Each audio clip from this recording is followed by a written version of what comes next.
I used to believe that grandparenting was the sweetest reward of aging, all the joy of children without the sleepless nights. At least, that's what I thought until I found myself raising my 3 grandchildren full-time while my son and his wife built their careers. For 7 years, I was their rock, their safe harbor, their everything. Until the day my son looked me straight in the eyes and said, "Mom, you're just the babysitter. Don't forget your place." Those words pierced my heart like a shard of ice. That night, as I stared at the ceiling of the home I'd sacrificed everything to maintain for them, I made a decision that would change all our lives forever. They had no idea that within weeks, I would be sitting across from a real estate agent, signing papers to sell the very house they'd taken for granted, the house that had been in our family for 3 generations. Sometimes the kindest people have the sharpest boundaries when pushed too far. Before we jump back in, tell us where you're tuning in from. And if this story touches you, make sure you're subscribed, because tomorrow, I've saved something extra special for you. My name is Eleanor Thompson, and at 63, I never expected to be starting over. I had spent the last 4 decades as a hospital administrator, making sure everything ran smoothly behind the scenes while doctors got all the glory. That was the story of my life, being the invisible support system that everyone relied on, but no one really saw. When my husband Richard passed away suddenly from a heart attack 8 years ago, I was left alone in our spacious colonial home in Westchester County, New York. The 4-bedroom house that once echoed with laughter now felt cavernous and empty. The garden Richard had lovingly tended began to wilt without his care, much like my spirit in those early days of grief. Then came the call that would reshape my entire existence. "Mom, Melissa's been offered that executive position in the city," my son Jason said, his voice brimming with excitement I hadn't heard since he was a child, unwrapping Christmas presents. "It's a huge opportunity, almost double her current salary." "That's wonderful, honey," I replied, genuinely happy for my daughter-in-law. Melissa was brilliant, ambitious, and deserved every success. "The thing is," Jason continued, his tone shifting slightly, "with my regional sales position and all the traveling, and now her commute to Manhattan, we're in a bind with the kids." The bind he referred to was my 3 grandchildren, Emma, 7, Tyler, 5, and little Sophie, just barely 2.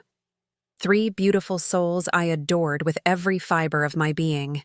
"We were thinking," Jason said, his words carefully measured, "maybe we could move in with you for a while, just until we figure things out. Your place has the space, and you're all alone in that big house anyway." I hesitated for just a moment. Not because I didn't want to help, I would do anything for my family, but because I knew what figuring things out really meant. This wouldn't be temporary. "Of course," I said, surprising myself with how steady my voice sounded. "The children would love it here, and it would be good for me too." Within a month, my quiet, orderly existence transformed into a whirlwind of sippy cups, school schedules, and sticky fingerprints on every surface. The formal living room became a playroom littered with toys.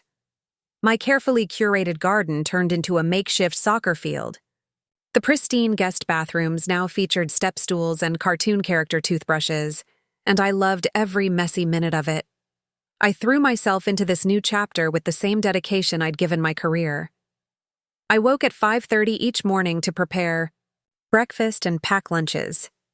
I drove Emma to school and Tyler to kindergarten while balancing Sophie on my hip. I attended parent-teacher conferences when Jason and Melissa couldn't make it, which was almost always.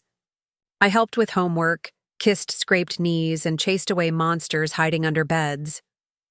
While Jason and Melissa built their professional lives, I built something equally important, a foundation of love and security for their children. "We don't know how we'd manage without you, Eleanor," Melissa would say during our rare moments of adult conversation, usually as she rushed out the door in designer heels and perfectly tailored suits. "You're a lifesaver." Jason would occasionally pat my shoulder on his way to another business trip. Thanks, Mom. We owe you big time. That gratitude felt genuine in the beginning. But as months stretched into years, something subtle began to shift. The thank yous became less frequent. My suggestions about the children's routines were increasingly dismissed. Decisions were made without consulting me, even though I was the one implementing them each day. Emma's joining competitive gymnastics, Melissa announced one evening, dropping the information like an afterthought while scrolling through her phone. Practice is 4 days a week, 5 to 7 p.m. That's during dinner time, I said carefully. And it overlaps with Tyler's therapy sessions on Tuesdays. Melissa barely looked up. You'll figure it out. That's why you're here. That's why you're here. The words landed with a dull thud in my chest. I was no longer helping them through a temporary rough patch. I had become their convenience, a living solution to their logistical problems. The role of grandmother, with all its traditional joy and occasional spoiling, had been completely overshadowed by the role of caretaker. Still, I adapted. I rearranged meals, juggled schedules, and somehow made it all work because I loved those children fiercely. Emma's gap-toothed smile when she mastered a cartwheel, Tyler's determined focus as he built elaborate Lego structures, little Sophie's warm weight as she fell asleep against my chest during story time. These moments sustained me. But the cracks in our arrangement continued to widen. Financially, I found myself covering more than I'd anticipated. School supplies, clothing, extracurricular activities, all of these expenses gradually shifted to my retirement account. Whenever I gently brought up money, Jason would look uncomfortable. Things are tight right now, Mom. Melissa's job has amazing potential, but we're investing a lot back into her career. The right clothes, networking events, you know how it is. I did know how it was. I had raised Jason alone after his father left when he was just 4. I had sacrificed new clothes and vacations to ensure he had everything he needed, working overtime to put him through college. I recognized the pattern of sacrifice. I just never expected to be repeating it in my 60s. Then came the dinner that changed everything.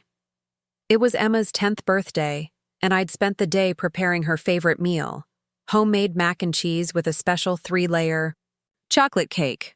Jason and Melissa had promised to be home by 6 for a family celebration. By 8 o'clock, the mac and cheese had congealed into a cold, unappetizing mass. The candles on the cake had been lit and blown out by me alone as Emma tried to hide her disappointment. "They're just busy, sweetheart," I told her, my heart breaking at the brave little smile she forced. "They'll make it up to you this weekend." When they finally arrived home just after 9, Emma was already in bed, her tears dried, but her birthday essentially forgotten. "You should have waited," Melissa said, dropping her designer handbag on the counter where Emma's untouched cake sat. "We told you we were coming." "Emma waited for 3 hours," I replied, unable to keep the edge from my voice. "She's 10 years old. Her birthday only comes once a year." "Don't be dramatic," Jason interjected, loosening his tie. "Kids have lots of birthdays. This networking event was a one-time opportunity for Melissa." "Everything seems to be a one-time opportunity these days," I said softly. Jason's face hardened in a way I'd never seen before. "Look, Mom, we appreciate what you do here, but don't forget your place. You're just the babysitter. We're their parents. We decide what's important. Just the babysitter."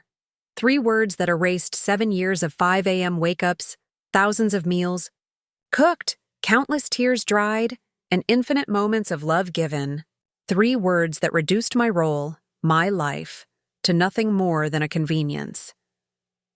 I stared at my son, this stranger wearing the face of the boy I'd raised, and felt something inside me finally break. Not my heart. That had been breaking in small pieces for years now. No, what broke was the chain of obligation that had kept me tethered to this thankless role. I didn't argue. I didn't cry. I simply nodded, turned around, and walked upstairs to the bedroom that had once been my private sanctuary. but was now stuffed with overflow toys and rarely used exercise equipment. That night, as everyone slept, I opened my laptop and composed an email to Rebecca Winters, a real estate agent I'd met at a community fundraiser months earlier. The subject line was simple: ready to discuss selling my home. What Jason and Melissa didn't realize was that despite allowing them to live in my home all these years, I had never added their names to the deed. This house, the beautiful colonial with its sprawling yard and the oak tree Richard had planted, the day we moved in, was still legally mine alone. And I was ready to reclaim not just my property, but my life. Preparing and narrating this story took us a lot of time, so if you are enjoying it, subscribe to our channel. It means a lot to us. Now back to the story. The morning after Jason's cutting words, I woke before dawn with a clarity I hadn't felt in years. The house was silent as I slipped downstairs in my robe, made a cup of tea, and sat in the kitchen nook where Richard and I used to watch the sunrise together. Through the window, I could see the first golden rays illuminating the garden he'd loved so much, now overgrown and neglected. "What would you do, Richard?" I whispered, wrapping my cold fingers around the warm mug. In the quiet, I could almost hear his practical, no-nonsense reply, "Ellie, you know exactly what to do. You've always known." He was right. Deep down, beneath layers of obligation and guilt, I had known for some time that things couldn't continue this way. I had just been too afraid to acknowledge it, afraid of being alone again, afraid of disappointing the grandchildren, afraid of being labeled the selfish mother who put herself first. But was protecting my dignity really selfish? Was expecting basic respect too much to ask? My phone pinged with an email notification. Rebecca Winters had already responded to my late-night message. "Eleanor, I'm available to meet this afternoon at 2 p.m. if that works for you. We can discuss options confidentially. The word resonated with me. This was my decision, my future, and for once I didn't need to consult anyone else. I replied with a quick confirmation, then headed upstairs to shower and dress before the children woke up. As I passed Emma's room, I paused. Through the partially open door, I could see her sleeping peacefully, her long blonde hair, so like her grandfather's, spread across the pillow. My heart contracted with love and doubt. Was I being impulsive? Would this hurt them? But then I remembered Emma's face last night, trying so bravely not to cry as her parents missed yet another milestone. I remembered Tyler's anxiety attacks that only I knew how to calm. I remembered how Sophie still reached for me, not Melissa, when she was tired or hurt. The truth crashed down on me with sudden force. I wasn't the only one being taken for granted in this house. The children were too. By the time I finished making breakfast, the house had come alive with the usual morning chaos. Tyler couldn't find his science project. Emma needed a permission slip signed immediately. Sophie had decided today was the day to refuse wearing anything but her Disney princess nightgown. Jason emerged from his bedroom at 7:30, already on his phone scheduling a sales call. Melissa followed at 7:45, impeccably dressed but irritable as she grabbed a travel mug of coffee. "Mom, can you drop off the dry cleaning today?" she asked without making eye contact. "And Sophie needs more of those special pull-ups, the overnight kind." "I'll take care of it," I said, the same response I'd given thousands of times before. But something had changed.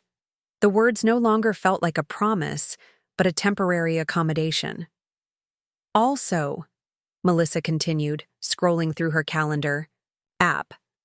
My parents are coming to visit next weekend. Can you make up the guest room and maybe plan something nice for dinner Saturday?" I almost laughed at the irony.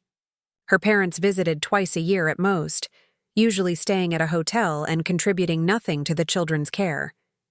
Yet they would be treated as honored guests while I was expected to serve them all. "I have plans this weekend," I said calmly. Both Jason and Melissa looked up, identical expressions of surprise on their faces. "What plans?" Jason asked, his tone suggesting I couldn't possibly have commitments of my own. "Personal plans," I replied, turning to wipe Sophie's syrup-covered face. "I'm not available to host." "Mom, you know how important this is," Jason began, the edge returning to his voice. "Melissa's father has connections that could—" "I'm sure. Your in-laws will understand," I interrupted. "Family is all about flexibility, isn't it?" The look that passed between them spoke volumes. They were not used to me setting boundaries. They didn't like it. Jason opened his mouth to argue further, but his phone rang, a client call he couldn't ignore. Melissa gathered her things with exaggerated movements that broadcast her displeasure. "We'll discuss this later," she said as she headed for the door. But I knew we wouldn't. Later never came in this house. Not for the difficult conversations. Not for the honest confrontations. Later was where they stored all the obligations they wanted to avoid, like the boxes of Richard's belongings that still sat untouched in the attic 7 years after his death. After dropping the children at school, I drove to the coffee shop where I was meeting Rebecca. I arrived early, giving myself time to prepare mentally for what I was about to do. I ordered a cappuccino, a small luxury I rarely allowed myself, and took a seat by the window. The coffee shop was filled with people around my age. Retirees enjoying leisurely conversations, reading books, planning trips. Normal retirement activities that had seemed impossible for me just yesterday. I observed them with a mixture of envy and hope. Could that relaxed, purposeful existence be mine too? Rebecca arrived precisely at 2 p.m., a tall woman in her 50s with silver-streaked dark hair and the confident air of someone who knew her business well. She wore a stylish pantsuit and carried a leather portfolio. "Eleanor," she greeted me warmly, taking the seat across from me. "It's good to see you again, though I admit your email surprised me a bit." "It surprised me too," I admitted with a small smile. "But it's time." "Tell me what you're thinking," she said, opening her portfolio. I took a deep breath. "I want to sell my house. Quietly and quickly." "I see." Rebecca nodded, her expression professional but empathetic. "The market in Westchester is very strong right now, especially for properties like yours. Historical homes with character in established neighborhoods are commanding premium prices." "What kind of time frame are we looking at?" I asked. "That depends. Are the current occupants, your son and his family, aware of your plans?" "No," I said, my voice dropping slightly. "And I'd prefer to keep it that way until necessary." If Rebecca judged me for this, she showed no sign. "I understand completely.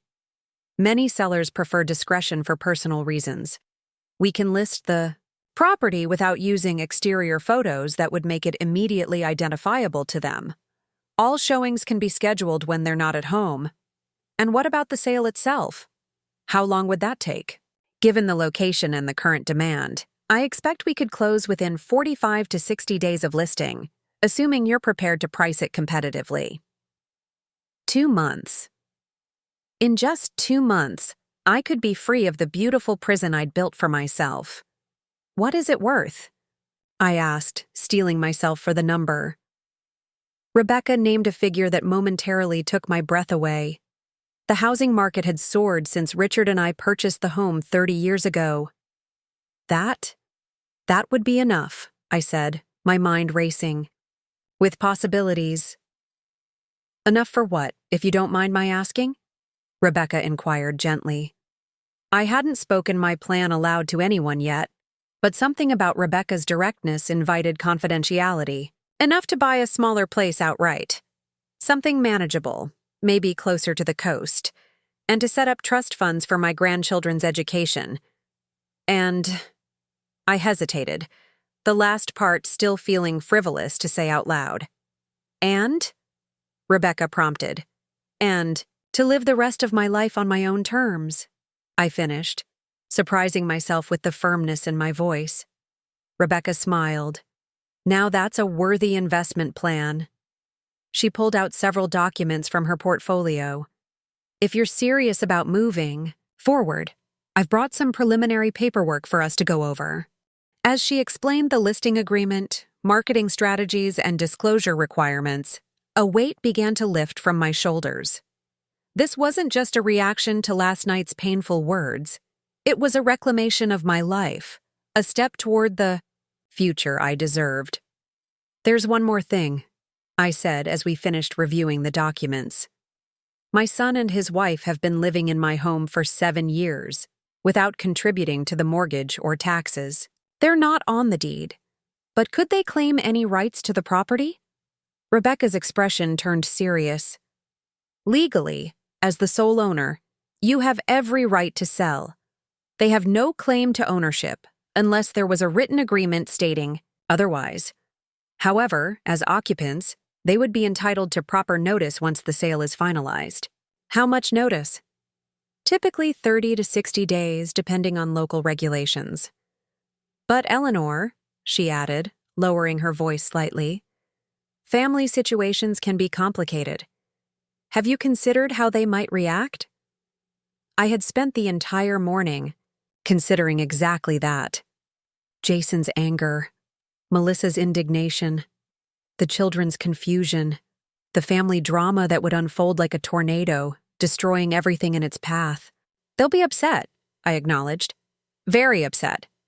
But sometimes the hardest decisions are the necessary ones. Rebecca studied me for a moment, then nodded. I can see you've thought this through.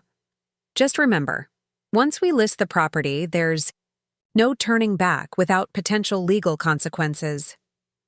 I understand, I said, picking up the pen she had placed beside the listing agreement. My hand was steady as I signed my name on the line. As I walked back to my car afterward, I felt an unexpected lightness in my step. For the first time in years, I was doing something solely for myself. Not for Jason or Melissa, not even for the grandchildren, though they would ultimately benefit from my decision in ways their parents couldn't yet comprehend. This was for Eleanor Thompson, the woman who had spent her entire life putting others first, who had been reduced to just the babysitter in her own home, who deserved more than scraps of appreciation for her final years. On the drive home, I made a small detour to the beach. It was a chilly spring day, and the shoreline was nearly deserted. I parked and walked to the edge of the water, letting the brisk wind tousle my hair as I gazed out at the horizon. I'm taking back my life, Richard, I whispered to the man who had always encouraged me to stand my ground. I hope you would be proud. As if in answer, a ray of sunlight broke through the clouds, turning the gray waves to silver. In that moment, I knew with absolute certainty that I was making the right choice. The hard choice, but the right one. The awakening had begun. There was no going back. The listing went live on a Tuesday morning. Rebecca had kept her word about discretion.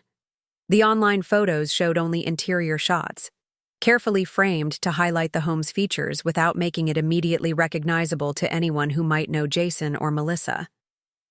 The exterior shots were limited to close-ups of architectural details, the handcrafted molding around the front door, the unique stained glass window in the foyer, the restored original hardwood floors.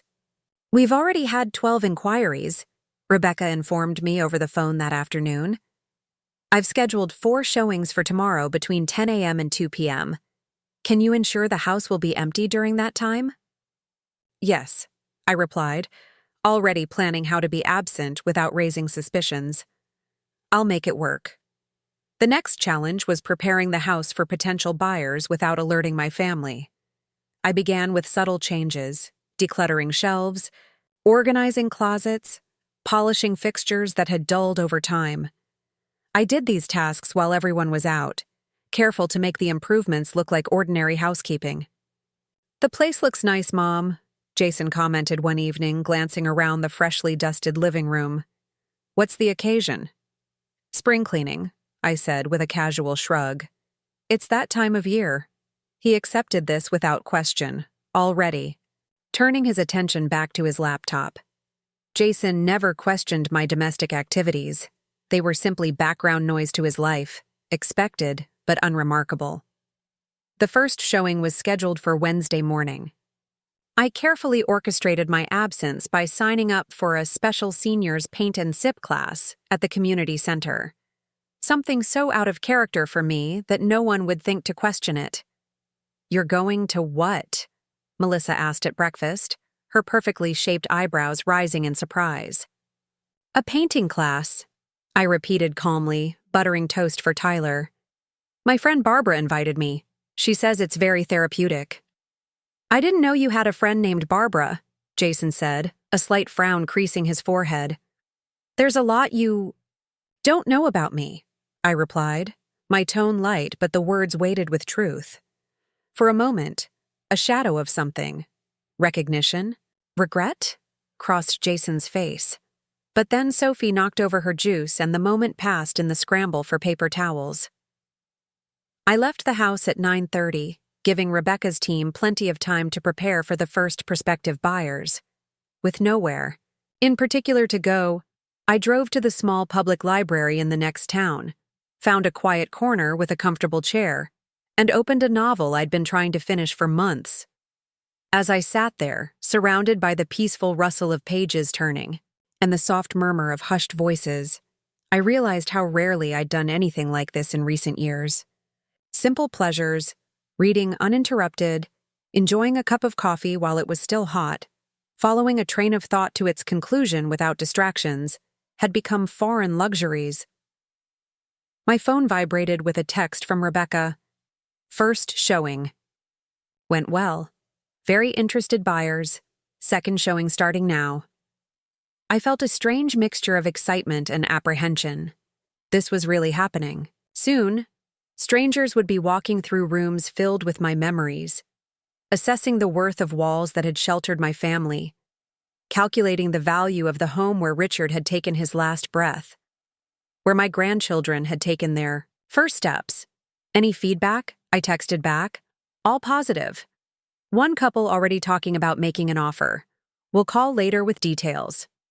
I set the phone down, my hands trembling slightly. The abstract idea of selling was rapidly transforming into a concrete reality, and the implications were starting to sink in. Where would I go? What would I tell the children? How would I separate my belongings from the collective possessions that had accumulated during 7 years of shared living? A tiny voice of doubt whispered in my ear. Maybe this is too drastic. Maybe there's another solution. But then I remembered Jason's dismissive words, "just the babysitter," and the doubt evaporated like morning mist in sunlight. No, this wasn't too drastic. This was necessary. I spent 3 hours at the library, then stopped at a garden center on the way home, purchasing a few flowering plants for the front porch, another subtle enhancement for potential buyers.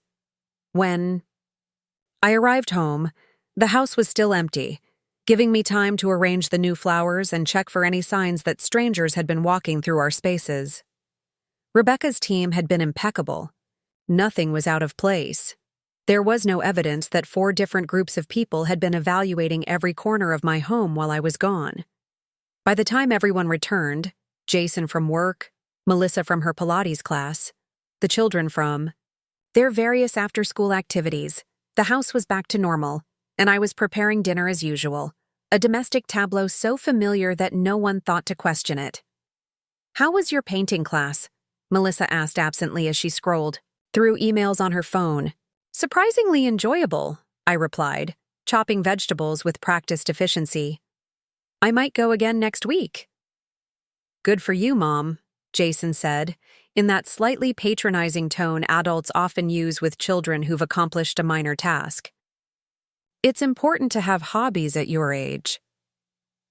I simply smiled and continued cooking, savoring my secret knowledge like a hidden treasure. Little did he know that while he was climbing the corporate ladder, I was dismantling the very foundation beneath his feet.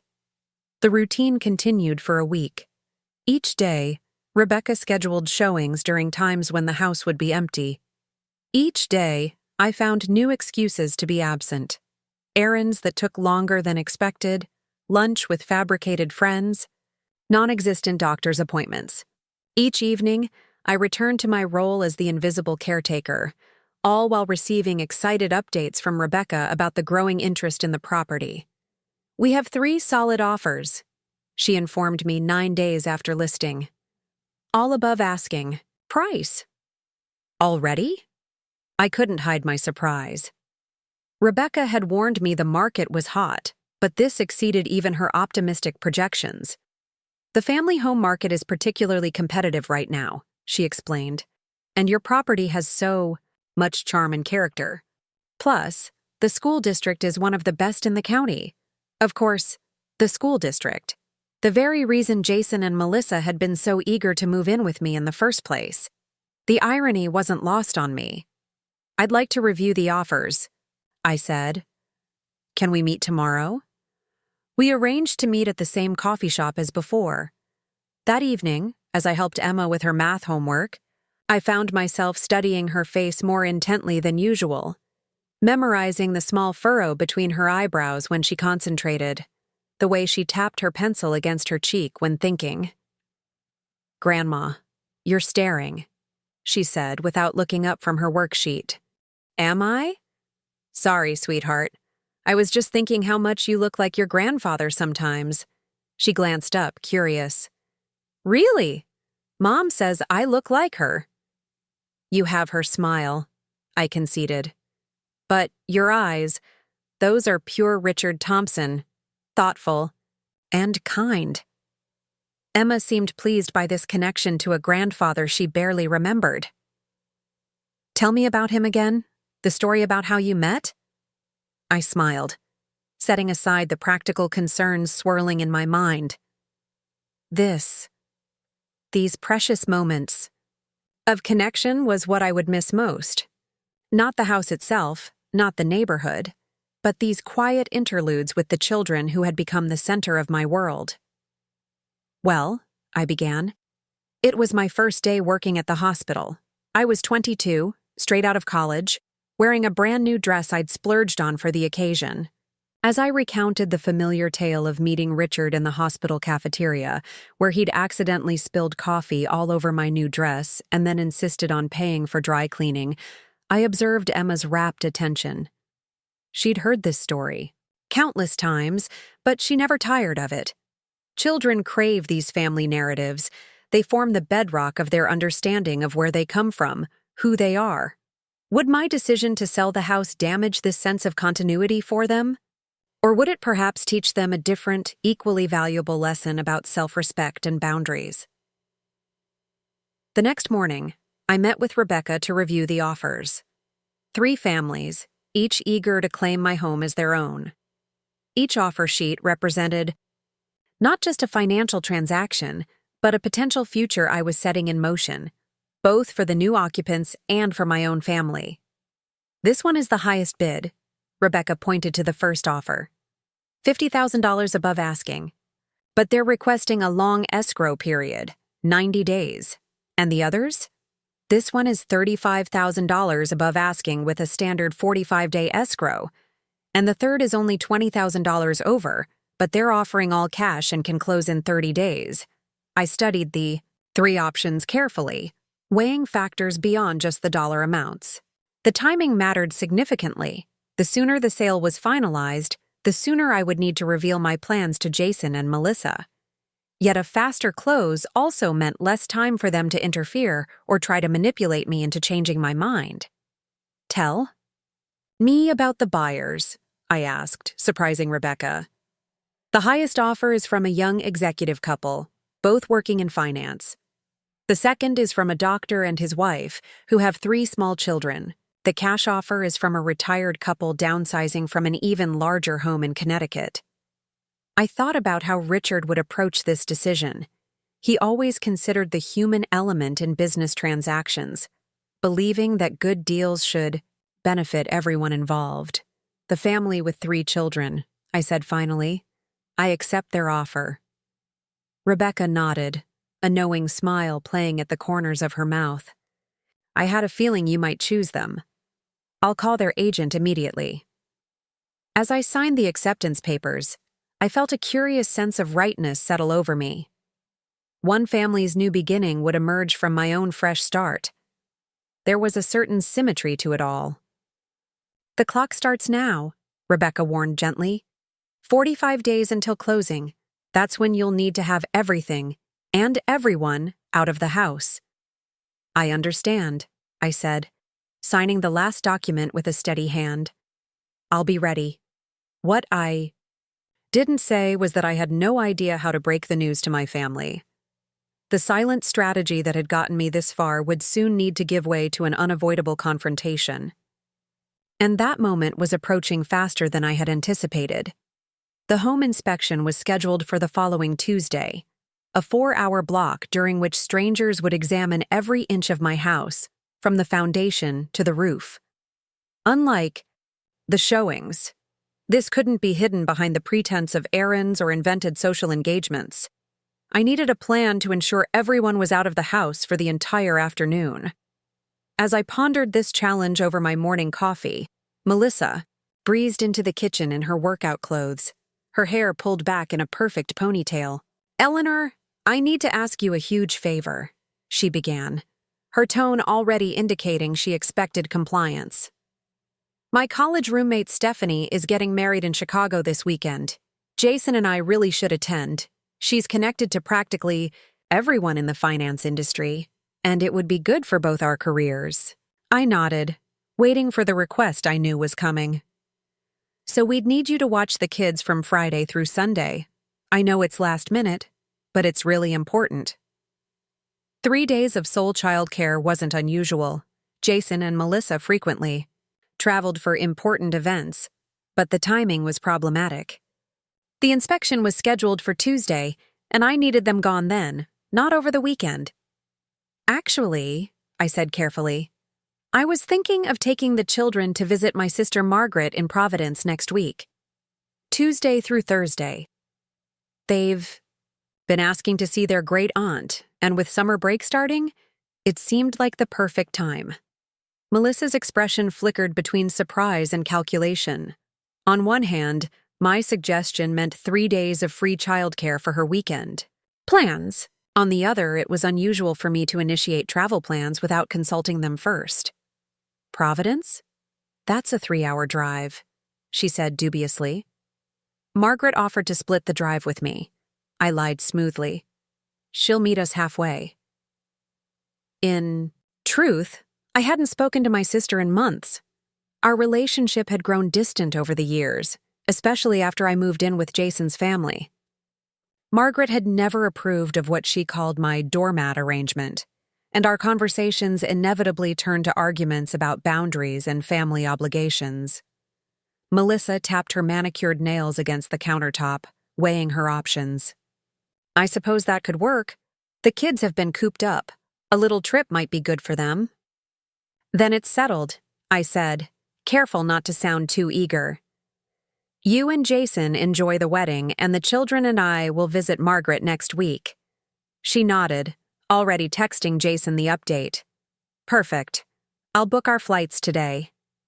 As she left the kitchen, I released a breath I hadn't realized I was holding. Phase 1 of my plan was in place. The house would be empty for the inspection.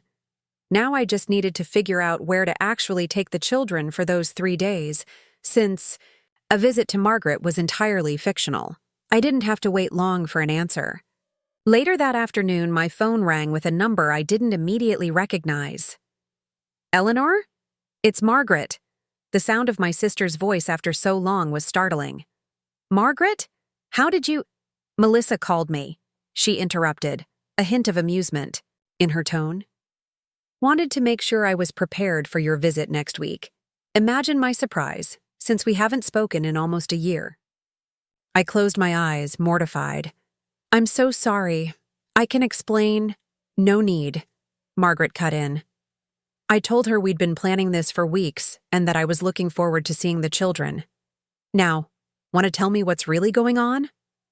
I hesitated, then stepped outside onto the back porch where I couldn't be overheard. In a low voice, I explained everything. Jason's hurtful comment, my decision to sell the house, the pending inspection that necessitated my deception. There was a long silence on the other end of the line. Then Margaret burst into laughter. Well, little sister finally grew a backbone. I never thought I'd see the day. You're not angry? I asked, surprised by her reaction. Angry? I'm thrilled. I've been waiting 7 years for you to stand up for yourself. And as for your fictional visit, let's make it real. Bring those kids to Providence. I've got plenty of room, and I'd love to see them. Relief washed over me. Really? You'd do that? In a heartbeat. Besides, it gives me a chance to be part of your grand rebellion. I could hear the smile in her voice. The children deserve to know they have more family than just their parents and you anyway. After we hung up, I sat on the porch swing, feeling a curious mix of gratitude and apprehension. Margaret had inadvertently become my accomplice, my first real ally in this secret mission. It was comforting not to be entirely alone in my plans, yet I worried about involving her in what would inevitably become a family conflict. The weekend arrived, and Jason and Melissa departed for Chicago in a flurry of designer luggage and last-minute instructions. As their taxi pulled away, Emma turned to me with a puzzled expression. Grandma, are Mom and Dad ever going to take us on their trips? The innocent question struck me like a physical blow. These children, who spent more time with me than with their own parents, were starting to notice the pattern of exclusion. They were old enough now to recognize when they were being left behind, when careers and connections took priority over family experiences. They might someday, I answered carefully. But guess what? Next week, we're going on our own special trip to visit your great-aunt Margaret. She has a beautiful house near the ocean, and she can't wait to meet you all. Tyler's eyes widened. The ocean? Can we swim? If the weather's nice, I don't see why not, I replied, smiling at his enthusiasm. Will there be other kids there? Emma asked, always the social planner. I'm not sure, but Aunt Margaret mentioned something about a museum with a children's section where you can touch real starfish. This sparked an excited discussion about sea creatures and museums, temporarily distracting them from the absence of their parents. As they chattered away, I found myself wondering how they would react when they eventually learned about the house sale. Would they feel betrayed? Would they understand that my decision wasn't a rejection of them, but rather a necessary reclaiming of my own life? The weekend passed peacefully. We baked cookies, watched movies, and began packing for our trip to Providence. I was careful to include only what they would need for a 3-day visit, not wanting to raise suspicions by packing too extensively. On Monday morning, I received a text from Rebecca.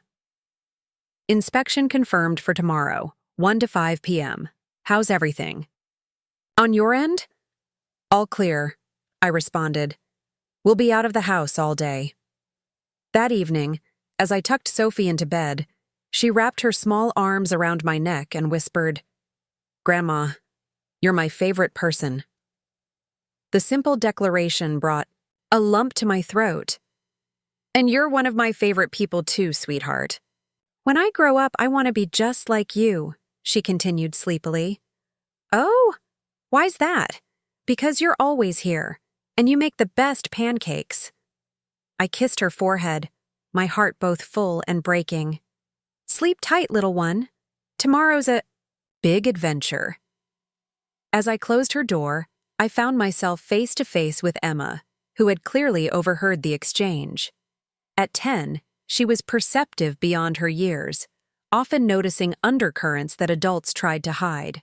Grandma, are you okay? She asked, studying my face with those eyes so like Richard's. You seem different lately. Like you're thinking about something important all the time. I took a breath, debating how much to reveal. I am thinking about some important things, I admitted. About the future, and about changes that might be coming. Good changes or bad changes, she pressed. Different changes, I answered honestly, Some might seem hard at first, but sometimes we need to make difficult choices to reach better places. She considered this, her young face serious. Is it about Mom and Dad? I heard them arguing last night when they thought we were asleep. Dad said you've been acting strange. My heart skipped a beat. So they had noticed something after all. What exactly did you hear? Emma shrugged. Just Dad saying you've been off since he told you that thing about being the babysitter. And Mom said he should apologize because they need you. Not because... It was wrong to say, just because they need you. The casual revelation of their calculating attitude stung, but it also reinforced my resolve. They didn't regret their treatment of me. They simply feared losing their convenient arrangement. Well, I said carefully, sometimes people say things that make other people think differently about their relationships. That's all. Emma nodded as if this made perfect sense. Like when Tyler told me I was stupid, and then I realized I didn't want to help him with his science project anymore. I smiled at her simple but accurate comparison. Exactly like that. Now, better get some sleep. We have an early start tomorrow. As I prepared for bed that night, I checked my email one last time and found a message from Rebecca with the subject, Line, Pre-Inspection Findings and Disclosure Review. I opened it to find several documents requiring my electronic signature, standard paperwork confirming I had disclosed all known issues with the property. As I reviewed the forms, a particular clause caught my attention. Seller affirms that all occupants of the property have been informed of the pending sale and will vacate by the closing date. My cursor hovered over the signature line as guilt, and doubt crept in. Was I being deceptive by not informing Jason and his family yet? Legally, I had every right to sell my own property, but morally, the waters felt murkier. I closed my eyes, remembering Emma's innocent revelation. Mom said he should apologize because they need you, not because it was wrong to say. With renewed determination, I signed the documents and sent them back to Rebecca. If Jason and Melissa saw me only as a resource to be exploited rather than a person deserving of respect, then I owed them nothing more than the minimum legal notice required. The next morning, we set off for Providence with the children chattering excitedly in the back seat. As we pulled out of the driveway, I glanced in the rearview mirror at the house that had been my home for 3 decades. The home inspectors would arrive in a few hours, scrutinizing every corner, evaluating systems and structures, completely unaware of the emotional currents running beneath the physical property. Goodbye, I whispered, too softly for anyone else to hear. Whether I was saying goodbye to the house or to my old self, the woman who had accepted disrespect and dismissed her own needs for so long, I wasn't entirely sure. Perhaps it was both. Margaret's house in Providence was exactly as I remembered it. A charming colonial painted a soft sea blue with white trim, set back from the street behind a garden that somehow managed to look both meticulously planned and wildly free. As we pulled into the driveway, she emerged onto the porch, arms outstretched, her silver-streaked auburn hair catching the midday sun. "There they are," she called out, her voice carrying the same warm lilt it had when we were children. The contrast between her greeting and Melissa's typical distracted, "Hi, we're back," was striking. Margaret's joy at our arrival seemed to radiate from her very being. "Aunt Margaret?" Emma asked hesitantly as we climbed out of the car. "The one and only," Margaret replied with a theatrical bow that made Sophie giggle. "And you must be Emma. Your grandmother has told me all about your amazing artwork." Emma flushed with pleasure. "You know about my drawings?" "Of course. Eleanor sends me photos of them all the time. And you must be Tyler. I hear you're quite the scientist. And this little princess has to be Sophie." I shot Margaret a grateful look over the children's heads. The white lie about sharing their accomplishments smoothed over years of minimal contact, creating an instant bond that put the children at ease. Within minutes, Margaret had ushered us all inside, where the aroma of freshly baked blueberry muffins filled the air. The children's initial shyness evaporated as they explored the house, exclaiming over Margaret's collection of seashells and the window seat that overlooked the garden. "Your room is upstairs, first door on the left," Margaret told me quietly, as the children investigated the backyard. "I put fresh towels on the bed. We can talk later." I nodded, grateful for her understanding. The 3-hour drive had left me drained, not physically, but emotionally. Each mile that separated us from home had felt like both an escape and a betrayal. Freedom tinged with guilt. Later that evening, after the children were settled in bed, Margaret and I sat on her screened porch, glasses of wine in hand. The rhythmic chirping of crickets filled the comfortable silence between us. "So," she finally said, "you're really selling the house?" "I am." "Good." She took a sip of her wine. "That house has been a beautiful prison for you since Richard died." I frowned. "That's a harsh way to put it. But accurate, wouldn't you say?" Her direct gaze challenged me to deny it. "You've been holding on to it like it's your last connection to Richard. Even while Jason and his wife took advantage of your attachment to turn you into their live-in help." Her bluntness stung, but I couldn't argue with the essential truth of her words. "I thought I was helping them," I said softly, "giving the children stability." "And who was giving you stability? Support? Respect?" Margaret shook her head. "Eleanor, you've always been the family caretaker. Even when we were kids, you were the one making sure everyone else was okay. But at some point, you have to put your own oxygen mask on first." "That's what I'm trying to do now." "Better late than never." She raised her glass in a toast. "To new beginnings." I clinked my glass against hers, feeling a surge of solidarity that had been missing from my life for too long. "To new beginnings." "So what exactly is your plan?" Margaret asked. "Once the house sells, where will you go?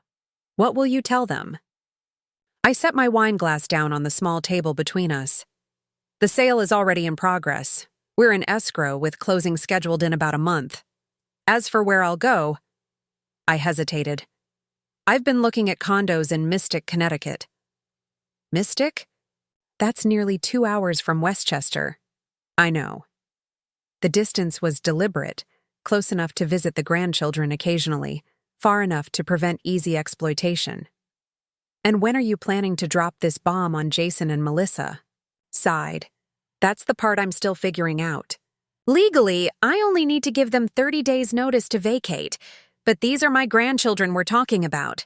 I can't just upend their lives without warning." Margaret studied me over the rim of her glass. "Those kids are more resilient than you think? And from what I've seen today, they adore you. That won't change just because you moved to Connecticut. Jason and Melissa might make it change. They could limit my access to the children out of spite." "They could," Margaret acknowledged. "But consider this. Who's going to watch their children if you're not around? They need you more than you need them at this point." Her words echoed Emma's inadvertent revelation. "Mom said he should apologize because they need you." I hadn't thought of it that way, I admitted. "Start thinking of it that way," Margaret advised. "You're holding more cards than you realize. Jason and Melissa have built their careers on the foundation of your unpaid labor. That's a house of cards that collapses the moment you walk away." We fell silent again, listening to the distant sound of waves breaking against the shore. Margaret's perspective was refreshingly pragmatic, unclouded by the emotional entanglements that had kept me trapped for so long. "I've been afraid," I confessed after a while. "Afraid of being alone, of losing my connection to the children, of being seen as the villain in this story." Margaret reached across the space between us and squeezed my hand. "Being afraid doesn't mean you're making the wrong choice. Sometimes it just means you're finally making a choice that puts you first after a lifetime of putting everyone else first." The next morning, I woke to the sound of children's laughter floating up from the kitchen. I lay in bed for a moment, relishing the rare luxury of waking naturally rather than to an alarm or a child's urgent need. The bedside clock showed 8:17 a.m., at least 2 hours later than my usual wake-up time. Guilt immediately tried to assert itself. I should be up already. The children need breakfast. I'm being lazy, but Margaret's voice drifted up the stairs. That's perfect, Emma. Now add just a little more vanilla. Tyler, can you count out 6 more blueberries for me? I smiled, realizing my sister had breakfast well under control. The expectation that I should always be the first one up, the last one to bed, was just another self-imposed prison I needed to escape. When I finally made my way downstairs, I found the kitchen transformed into a pancake factory. Emma stood at the stove with Margaret, carefully flipping a golden disc with intense concentration. Tyler was arranging blueberries into smiley faces on each pancake, while Sophie sat on a step stool, messily stirring batter in a bowl. "Grandma, look!" Sophie exclaimed, holding up the batter-covered spoon triumphantly. "I'm cooking!" "I see that, sweetheart," I laughed. "You're all cooking. Aunt Margaret says breakfast tastes better when you make it yourself," Emma informed me importantly. "She's absolutely right," I agreed, accepting the cup of coffee Margaret handed me. "We thought you could use the rest," my sister said quietly. "You looked exhausted last night." "Thank you," I whispered back, deeply touched by her thoughtfulness. The day unfolded with a relaxed rhythm so different from our regimented routine at home. We spent the morning at the beach, where Tyler discovered tide pools teeming with tiny crabs and sea anemones. In the afternoon, true to my promise, we visited the Maritime Museum, where the children were indeed allowed to touch starfish and hold horseshoe crabs in the interactive exhibit. Throughout the day, my phone remained blissfully silent. Jason and Melissa were presumably enjoying their weekend at the wedding, unburdened by parental responsibilities. I wondered if they even thought about their children during these escapes, or if they simply switched off that part of their consciousness, secure in the knowledge that Grandma had it covered.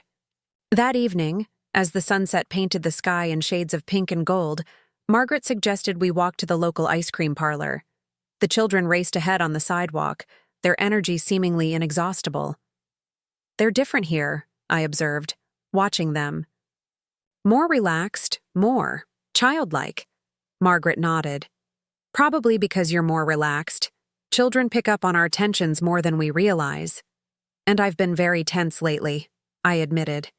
"Keeping secrets, planning behind everyone's backs, it's exhausting." "Some secrets are necessary transitions," Margaret replied. "You're not being deceitful. You're protecting your peace during a volatile change." At the ice cream shop, the children deliberated over flavors with the seriousness of international diplomats negotiating a treaty. Finally settled with their chosen treats, we sat at a picnic table overlooking the harbor. "Grandma," Emma said suddenly, "why don't we do stuff like this at home?" The innocent question caught me off guard. "Like what, sweetheart?" "Like fun stuff, adventures. At home, it's always schedules and rushing and homework." She licked her ice cream cone thoughtfully. "Here it feels different." Out of the mouths of babes, I thought.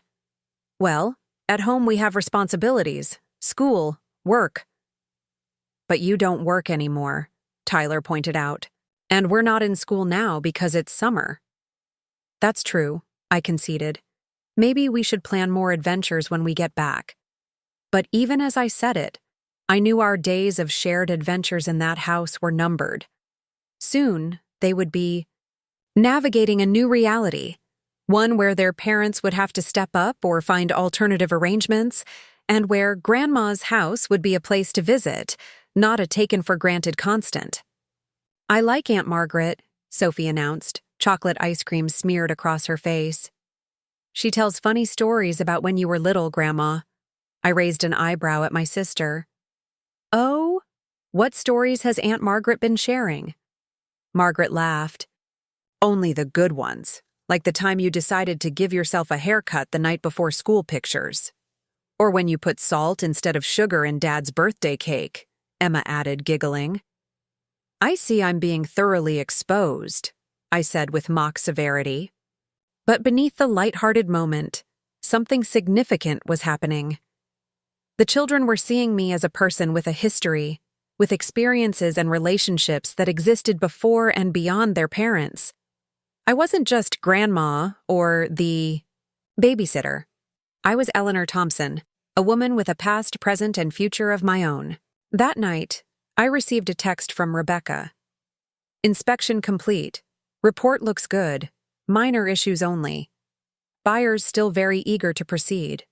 How's your timeline looking for notifying current occupants?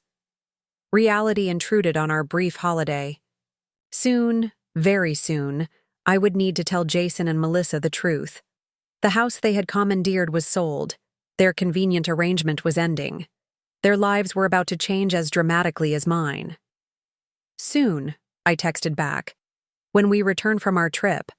As I set the phone down, I realized Margaret was watching me from the doorway. Decision time coming up fast, huh? She asked softly. I nodded. The moment I tell them, everything changes. There's no going back. Margaret's expression was gentle but resolute. Eleanor, you crossed the point of no return the moment you signed those listing papers. Now it's just a matter of how the story unfolds. Will you write the ending, or will you let them write it for you? In that moment, I knew with absolute clarity that I needed to be the author of my own story. For too long, I had been a secondary character in someone else's narrative. It was time to reclaim the pen. I'll tell them as soon as we get back, I decided. No more delays, no more secrecy. Margaret smiled. That's my sister. Now get some sleep. Tomorrow's your last day of freedom before the storm breaks. As I drifted off to sleep that night, I realized something surprising. I wasn't afraid anymore. Whatever came next, anger, accusations, emotional manipulation, I could handle it. I had rediscovered my backbone in Providence, along with something else I'd nearly forgotten. I deserved better, and I was finally ready to claim it. The drive back from Providence felt like the calm before a storm. The children dozed in the back seat, exhausted from 3 days of adventures and the emotional warmth of Margaret's hospitality. I gripped the steering wheel tightly, mentally rehearsing what I would say to Jason and Melissa. Each scenario I imagined ended differently, with shouting, with tears, with cold silence. None ended well. Call me as soon as it's over, Margaret had whispered as we hugged goodbye. Remember, you're not asking for permission, you're delivering information. Those words became my mantra as the highway miles ticked by. I wasn't asking for permission, I was delivering information. We arrived home just after 4 in the afternoon. The house was still empty. Jason and Melissa weren't due back from Chicago until early evening. I sent a brief text to Jason. We're home from Margaret's. When will you be back? We need to talk. His response came quickly. Flight lands at 5:30. Probably home by 7. Everything okay? I didn't answer. Some conversations couldn't be condensed into text messages. The children helped me unpack, chattering about their favorite parts of the trip. The beach, Aunt Margaret's pancakes, the museum with the touch tanks. Their easy happiness made my chest ache. How would they react when they learned we'd be leaving this house? That their comfortable world was about to be upended? At 6:45, I heard the distinctive sound of a taxi pulling into the driveway. Through the living room window, I watched Jason pay the driver while Melissa stretched, her designer weekend bag slung casually over one shoulder. They looked relaxed, refreshed, the kind of relaxation that comes from a weekend free of parental responsibilities. The front door opened and the children raced to greet them. Mom! Dad! We went to the beach and saw real starfish. Aunt Margaret let me flip pancakes. I touched a horseshoe crab and it tickled. Melissa accepted their hugs with one arm, the other still clutching her phone. That's wonderful, sweethearts. Mom's a little tired from the trip. Can we tell her all about it tomorrow? I watched from the doorway, noting how quickly she disengaged from their excitement, how Jason was already slipping away to check his email. This was their standard homecoming routine, physical presence without genuine engagement. Welcome back, I said, my voice steadier than I expected. Once you're settled, I need to speak with both of you. It's important.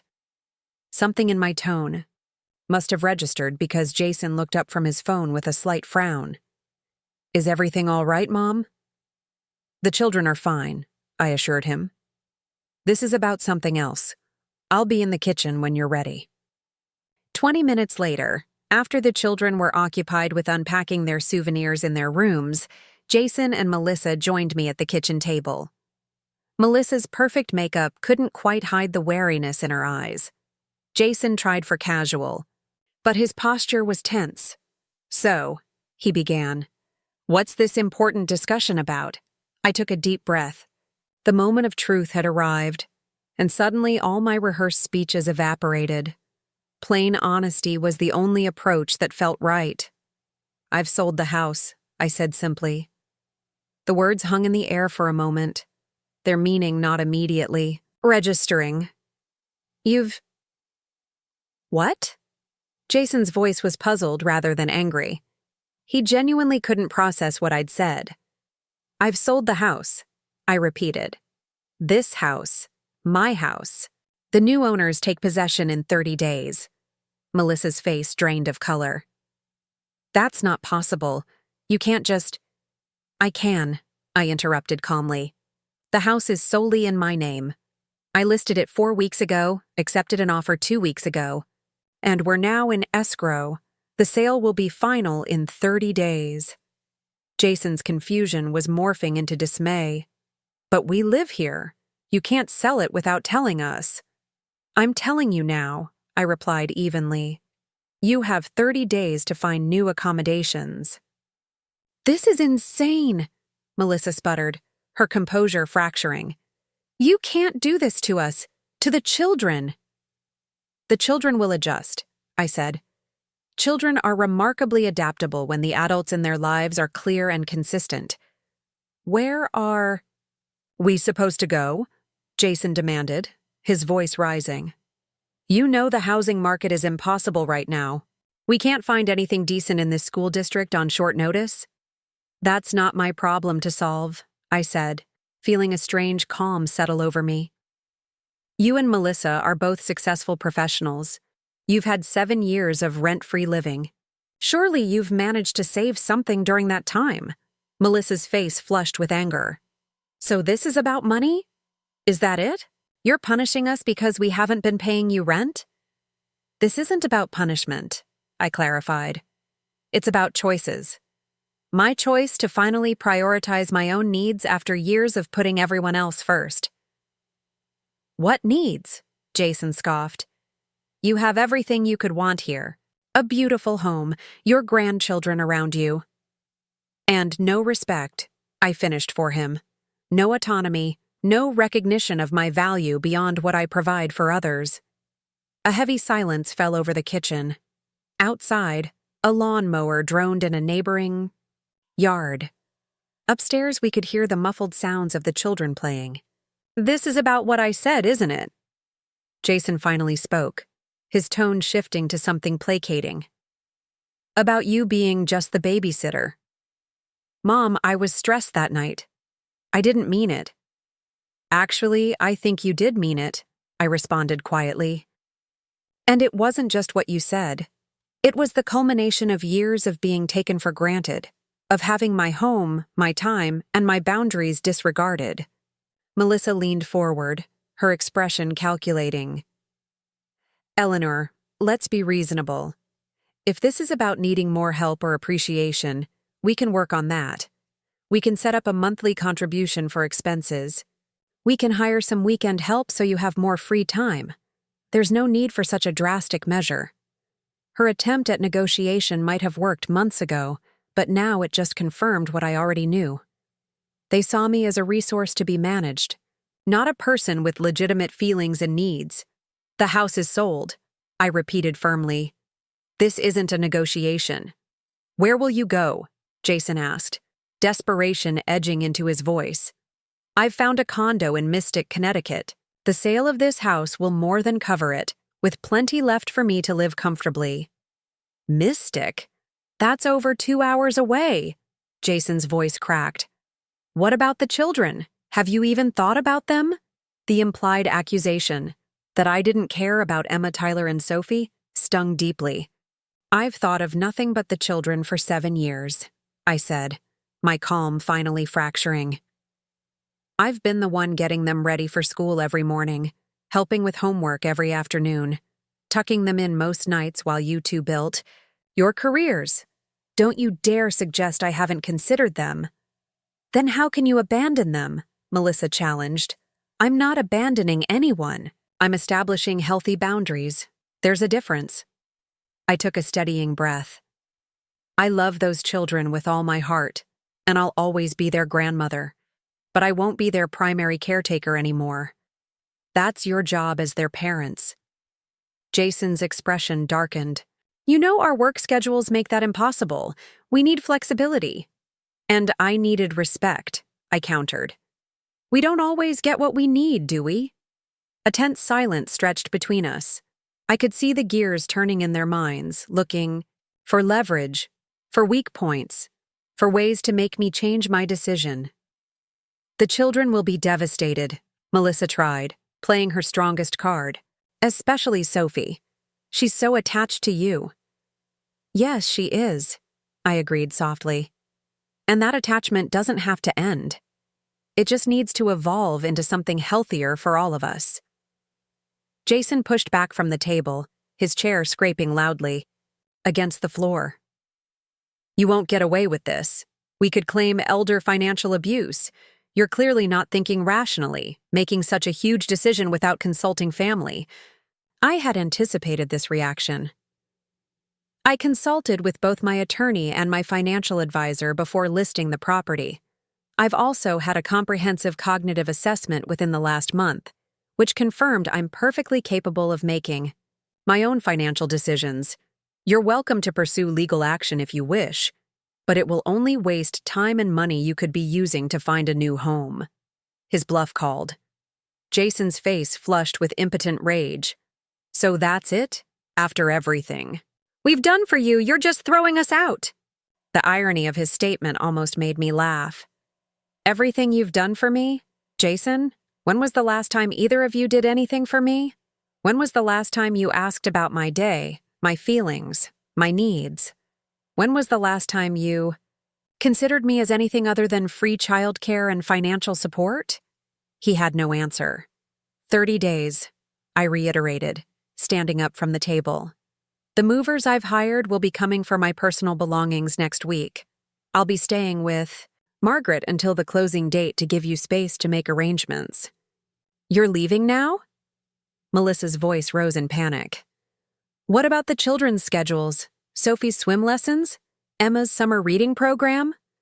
I've written everything down, I said, pulling a binder from the kitchen counter and placing it on the table. Daily routines, activity schedules, medical information, favorite foods, bedtime preferences, it's all there. Consider it a manual for actually parenting your own children. The coldness in my voice surprised even me, but 7 years of suppressed frustration was finally finding an outlet. Mom? Jason tried one last approach, his voice softening to the tone he used when asking for something. Please don't do this. We can work something out. The kids need you. We need you. For a brief moment, I wavered.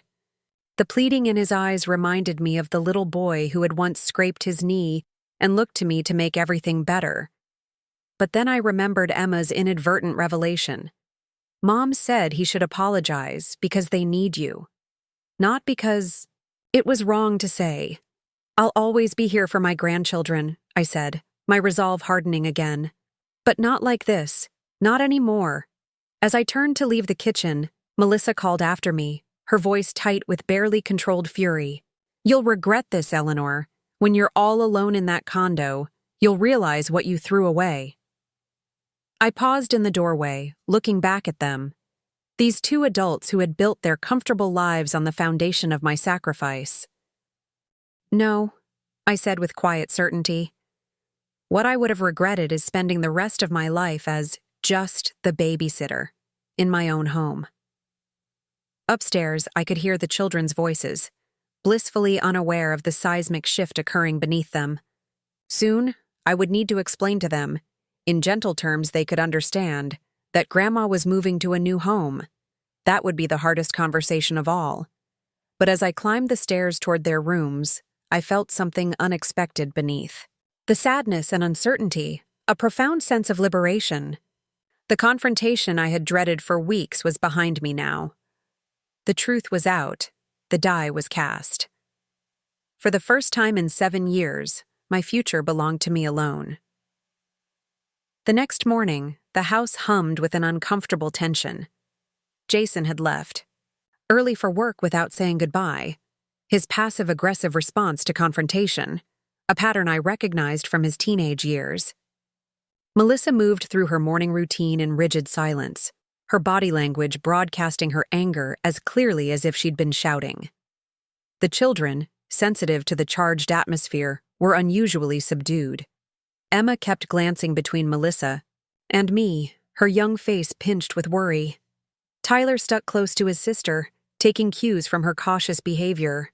Only Sophie, too young to fully comprehend adult tensions, maintained her normal, cheerful chatter as I helped her with breakfast. "Emma," Melissa said abruptly, checking her watch, "get your brother ready for day camp. We're leaving in 15 minutes." "But Mom, I'm not done eating," Emma protested, gesturing to her half-finished cereal. 15 minutes, Melissa repeated, her tone brooking no argument. "I have a meeting I can't be late for." As Emma reluctantly abandoned her breakfast, to help Tyler gather his things, Melissa turned to me, her voice low enough that the children couldn't hear. "Jason and I talked last night. We want you to reconsider. Give us 6 months to find something suitable and get the children settled. That's not unreasonable." The request might have seemed reasonable on the surface, but I recognized the strategy: delay in hopes I would lose momentum or resolve. "The timeline isn't negotiable, Melissa," I replied quietly. "The new owners have already sold their previous home. They have nowhere else to go." Her expression hardened. "And we do? 3 children, mid-school year, in this housing market?" "It's summer," I pointed out gently. "School doesn't resume for 2 months. And you've had 7 years of rent-free living to build your savings." Melissa's carefully maintained composure cracked slightly. "You have no idea the expenses we have. Childcare costs are astronomical. Private school tuition for Emma, Tyler's, therapy sessions, Sophie's medical bills from that hospitalization last year." "I paid Sophie's hospital bills," I reminded her. "And I've been your childcare provider for 7 years." Her eyes narrowed. "So this is about money? If you wanted compensation, you could have said something instead of, 'This isn't about money,'" I interrupted. "It's about respect and autonomy. 2 things I've had very little of in this arrangement." Before she could respond, Emma appeared with Tyler and Sophie in tow, all 3 children properly dressed and backpacks ready. Melissa immediately switched to her public face, efficient, somewhat warm, the perfect working mother juggling it, all with apparent ease. "Let's go, kids. Big day ahead." She herded them toward the door, then paused to deliver a parting shot. "We're not done discussing this, Eleanor." After they left, I sat alone at the kitchen table, the half-eaten breakfasts abandoned around me like casualties of the morning's tension. The house felt both emptier and more mine than it had in years. I ran my hand along the smooth oak of the table where my family had shared thousands of meals. This house contained a lifetime of memories: Richard building snowmen with Jason in the front yard, birthday celebrations in the dining room, quiet evenings reading by the fireplace. But a house wasn't a life. And memories weren't worth sacrificing my present and future for. I picked up my phone and dialed Margaret. "How did it go?" she asked without preamble. "About as well as expected," I replied. Shock, anger, attempted manipulation, the usual stages of people who suddenly can't get their way. "And how are you holding up?" I considered the question seriously. "Surprisingly okay. Like I've finally lanced a wound that's been festering for years. It hurts, but it's a healing kind of hurt. Good, Margaret said firmly. When are you coming back to Providence? I need a few days to pack my personal things and talk to the children. They deserve a proper explanation from me, not whatever version Jason and Melissa might give them. Agreed. Just don't let them wear you down. You know they'll try every angle. After hanging up, I began the emotionally taxing process of sorting through my belongings. What would come with me to the condo in Mystic? What would go into storage? What would stay with the house or be given to the children?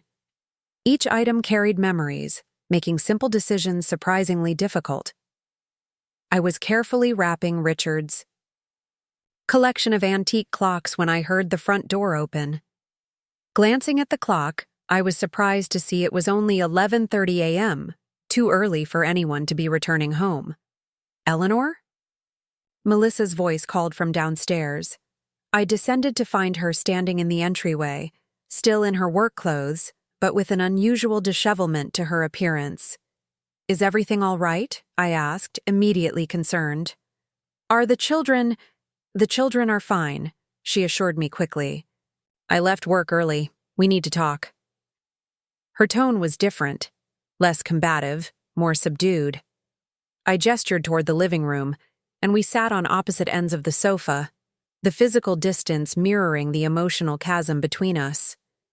I've been thinking about what you said, Melissa began, smoothing her skirt with nervous hands. About respect and autonomy. I waited, wary of this unexpected approach. Jason and we've taken you for granted. I can see that now. She paused, choosing her words carefully.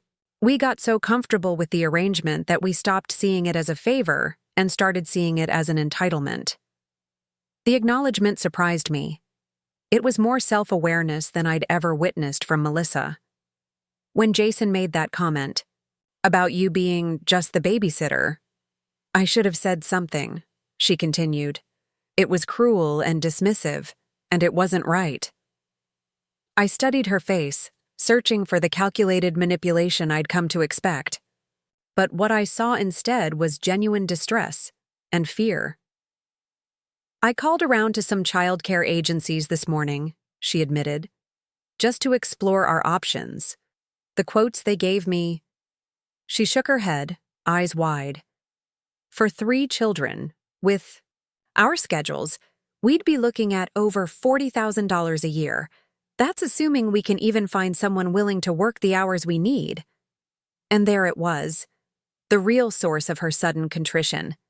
Not genuine remorse over how they'd treated me, but panic at the practical implications of losing their live-in help. That sounds challenging, I said neutrally. It's impossible, she corrected, leaning forward earnestly. Eleanor, I know we've made mistakes, serious ones, but surely there's some compromise we can reach. What if we converted the guest room into a private suite for you? Complete privacy, your own entrance. We could draw up a formal agreement about childcare hours and compensation. The offer might have tempted me once. The promise of boundaries, respect, and financial recognition. But I'd seen too clearly now how easily promises could be broken. Boundaries eroded. I appreciate that you're trying to find a solution, I said carefully. But I've made my decision. The house is sold, and I'm moving to Mystic. Melissa's facade crumbled entirely. You don't understand what this will do to us, she said, her voice cracking. My career is at a critical point. Jason's up for partner? Next year. We can't handle 3 children without help. For the first time, I felt a flicker of genuine sympathy for her. Melissa was trapped in a life that required constant support she'd taken for granted until now. You'll figure it out, I said, gentler than before. Parents always do. She looked at me, desperation plain on her face. Is there nothing I can say to change your mind? I shook my head. The time for that conversation was years ago, Melissa. Not when you're backed into a corner. She nodded slowly, a new calculation visibly forming behind her eyes. What about the children then? You're still their grandmother. You still want a relationship with them, right? The subtle threat wasn't lost on me. Of course I do. Then maybe we can work something out, she suggested, her composure partially recovered. Regular visits, maybe even weekends sometimes. That would help us with the transition and keep you in their lives. I considered her offer carefully. Despite the manipulative intent behind it, the arrangement itself made sense. The children needed stability during this transition, and I wasn't seeking to sever my relationship with them, only to redefine it on healthier terms. I'd like that, I agreed. But let's be clear, those visits would be about maintaining my relationship with my grandchildren, not providing you with free childcare. Melissa's smile was tight but relieved. Of course, that's exactly what I meant. We both knew it wasn't, but at least we'd reached a tentative peace. As she rose to leave, visibly eager to escape before I could change my mind about our arrangement, she paused at the doorway. "Eleanor," she said, not quite meeting my eyes, "for what it's worth, I am sorry. Not just because of the consequences, but because, well, you deserved better from us." The admission, however belated and self-serving, still touched something in me. "Thank you for saying that," I replied sincerely. After she left, I returned to my packing with a lighter heart. The conversation hadn't changed my decision, but it had opened a small door toward a different kind of relationship with Melissa, one based on honest negotiation rather than unspoken resentment. That evening, when the children returned from their activities, I asked Emma if she would help me sort through some photographs in my bedroom. At 10, she was old enough for a more direct conversation about what was happening. "Grandma, are you really moving away?" she asked as we sat together on my bed, surrounded by photo albums. News traveled fast in this household. "Yes, sweetheart. I am. I've found a lovely place near the ocean, not too far from Aunt Margaret." Her small forehead creased with worry. "But why? Don't you like living with us anymore?" "I love living with you and your brothers and Sophie," I assured her, gently brushing a strand of hair from her face. "But sometimes adults need to make changes that are right for them, even when those changes are difficult." "Is it because Dad said you were just the babysitter?" she asked bluntly. I struggled to mask my surprise. "You heard that?" She nodded solemnly. "I was getting water that night. Dad didn't know I was there." I took a deep breath, considering how to answer honestly without disparaging her father. "That comment hurt my feelings," I admitted. "But this decision isn't just about one hurtful moment. It's about making sure I have a life that's mine, just like your mom and dad have their lives, and you have yours." Emma seemed to consider this carefully. "Will we still see you?" "Absolutely," I promised. "I'll visit often, and you can come stay with me sometimes too. My new place has a guest room just for you three." "With bunk beds?" she asked hopefully. I laughed. "I'll see what I can do about that." As we continued sorting through photos, Emma pointed to one of Richard holding a toddler-aged Jason on his shoulders. "Is that Dad?" "Yes, when he was about Sophie's age." "He looks happy," she observed. "He was," I confirmed, smiling at the memory. "Your grandfather was wonderful with him. Always patient and kind." Emma's next question caught me off guard. "Do you think Dad remembers how to be like Grandpa? Because sometimes he seems like he forgets we're even there." The innocent observation pierced straight to my heart. "I think your dad loves you very much," I said carefully. "But sometimes grown-ups get caught up in work and forget to show it the way they should. Maybe when you move, he'll remember," she suggested with the simple logic of childhood. "Because he'll have to be the one to take care of us, instead of you doing it all the time." Out of the mouths of babes, I thought, not for the first time. "That's very wise, Emma. I think you might be right." As I tucked her into bed later that night, Emma wrapped her arms around my neck in a fierce hug. "I'm going to miss you being here all the time," she whispered. But I want you to be happy. Grandma.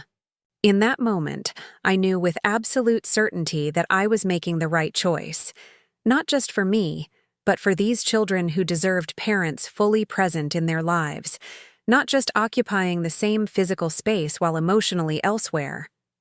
The path ahead wouldn't be easy. There would be more difficult conversations, more attempts at manipulation, more guilt trips. But with each box I packed, each decision I made, I was reclaiming pieces of myself that had been subsumed, not just by Jason and Melissa's needs, but by my own misguided perception of what grandmotherhood should look like. I was Eleanor Thompson. Not just grandma, not just mom, not just the convenient solution to everyone else's problems. And it was time the world, including my family, recognized that. The next week unfolded like a carefully choreographed dance of avoidance. Jason left for work before dawn and returned after the children were in bed. When we did cross paths, he maintained a stony silence, as if by refusing to acknowledge me, he could somehow negate my decision. Melissa, meanwhile, had adopted a strategy of exaggerated politeness, all please and thank you, with brittle smiles that never reached her eyes. I continued packing methodically, filling boxes with the treasures that truly mattered. Richard's leather-bound books, our wedding album, the hand-painted vase my mother had given me before she passed, the quilt my grandmother had made. These weren't just possessions. They were anchors to my past, tangible reminders of who I was beyond the roles of mother and grandmother. On Wednesday, the movers arrived to transport my first batch of belongings to a storage facility. I had deliberately scheduled them during school hours to spare the children the sight of boxes being carried out. But as the last box was loaded, I turned to find Tyler standing in the driveway, his backpack still on his shoulders. "You're really leaving," he said, his voice small and confused. At 7, he was old enough to understand change but too young to fully grasp the adult complexities behind it. I knelt down to his level, taking his hands in mine. "I am moving to a new home," I confirmed gently. "But I'm not leaving you. I'll still see you often, and you'll come visit me too." His lower lip trembled. "But who will help me with my homework? Mom never knows how to explain math right." The innocence of his concern nearly broke my heart. While Jason and Melissa worried about logistics and finances, Tyler's world was shaped by the everyday moments. Who would help him understand fractions? Who would listen to him practice reading? Who would know exactly how he liked his sandwich? "Cut! I can still help you with homework," I promised. "We can do it over video calls or when I visit. And maybe this is a chance for your mom and dad to learn new ways to help you too." He considered this, his intelligent eyes searching my face for reassurance. "Will you come to my science fair in September? I'm going to build a volcano that really explodes." "I wouldn't miss it for the world," I assured him. That evening, I received a text from Rebecca. "Final walkthrough with buyers scheduled for next Friday. We're on track for closing the following Monday." Just 10 days remained before the sale would be finalized. 10 days to complete my transition from live-in grandmother to independent woman with a life of her own. The thought was both exhilarating and terrifying. I was folding laundry when Jason finally sought me out. He stood awkwardly in the doorway of the laundry room, looking less like the confident sales executive he'd become and more like the uncertain boy I remembered. "Mom," he began, his voice carefully controlled, "we need to talk about the practical aspects of this situation." "All right," I agreed, setting aside a stack of neatly folded towels. "Melissa and I have been looking at rentals," he continued. "There's nothing comparable in this school district within our budget. We'd have to move the kids to a different school." I waited, sensing there was more to this conversation than information sharing. "Emma is thriving at Westridge. Tyler finally has a teacher who understands his learning style. Uprooting them now could set them back academically." "Children are adaptable," I reminded him, echoing what I'd said during our initial confrontation. "And there are excellent schools throughout the county." Jason's carefully maintained composure cracked slightly. Mom, please. We're trying to be rational about this. We acknowledge that things need to change. But selling the house is an extreme response to what was admittedly a thoughtless comment on my part. This isn't about one comment, Jason, I said, quietly. It's about 7 years of being taken for granted. 7 years of having my home, my time, and my boundaries disrespected. We're sorry, he insisted, spreading his hands in a gesture of concession. We should have been more considerate, more appreciative. We see that now. I'm glad to hear that, I said sincerely. But my decision stands. His expression hardened. You know, Dad would be disappointed in how you're handling this. He always said family comes first. The attempt to use Richard's memory against me was a low blow. Your father believed in mutual respect within families, I countered evenly. He wouldn't have approved of how you and Melissa have treated me these past years. Jason had no response to that. He knew as well as I did that Richard had been a man of principle who valued fairness and consideration in all relationships. After a tense silence, he shifted tactics. What about a compromise? What if we buy the house from you? We could get a mortgage, pay you market value. You'd have the money for your condo in Mystic, and the children wouldn't have to be uprooted. The offer took me by surprise. It was the first genuinely reasonable proposal either of them had made. You could afford the mortgage payments? I asked skeptically. We'd have to tighten our belts, he admitted. No more luxury vacations or designer wardrobes for a while. But yes, we could manage it. I considered the proposition carefully. It would solve many practical problems.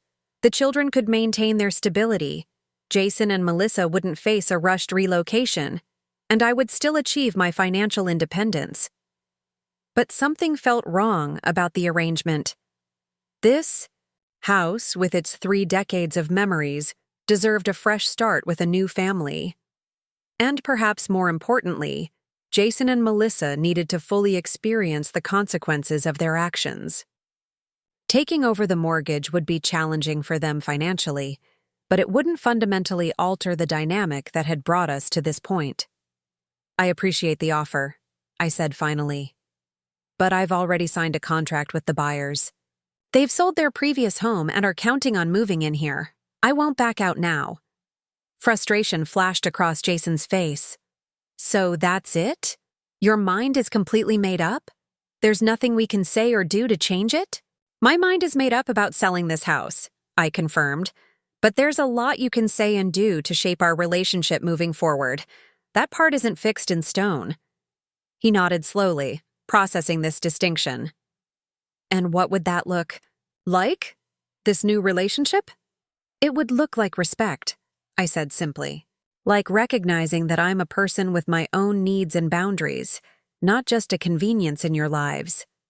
Like teaching the children by example that relationships should be reciprocal, not exploitative. Jason flinched at the word exploitative, but didn't argue the point. And you'd still be part of their lives? The children's, I mean. Of course, I assured him. I'm still their grandmother. That hasn't changed and never will. A hint of relief softened his features. Melissa mentioned you two discussed some kind of visitation arrangement. We did, I confirmed. Regular visits, occasional weekends. I want to be present for important moments in their lives. School events, birthdays, holidays. That sounds reasonable, he conceded reluctantly. As he turned to leave, I called after him. Jason. He paused, looking back. This is an opportunity, I said gently, for all of us. You and Melissa have been outsourcing your relationship with your children for years. Maybe this change will help you rediscover what you've been missing. Something flickered in his eyes. Recognition, perhaps, or the beginning of understanding. Without another word, he nodded once and walked away. That night, as I prepared for bed in a room increasingly emptied of my possessions, I realized something had fundamentally shifted. For the first time since I'd announced my decision, Jason had engaged with me not through anger or manipulation, but through an attempt at rational problem-solving. It wasn't acceptance, not yet, but it was a step away from denial. The conversation left me feeling strangely hopeful. Not that they would suddenly transform into different people overnight, but that perhaps this difficult transition might eventually lead to healthier relationships all around. Between Jason and me, between the children and their parents, even between Jason and Melissa themselves. As I drifted toward sleep, I found myself thinking of something Richard used to say when facing difficult decisions. The right path isn't always the easiest one, but it's the one you can walk with your head held high. For the first time in years, I felt like I was walking that path. The final weekend arrived with a crisp clarity that seemed fitting for the occasion. In just 48 hours, I would sign the papers transferring ownership of my home of 30 years to a young doctor's family with 3 small children. The symmetry wasn't lost on me. Another family with 3 children would build their memories within these walls, just as we had done. Most of my belongings had already been moved to either storage or my new condo in Mystic. The house felt echoing and strange, partially emptied of the items that had made it distinctly mine.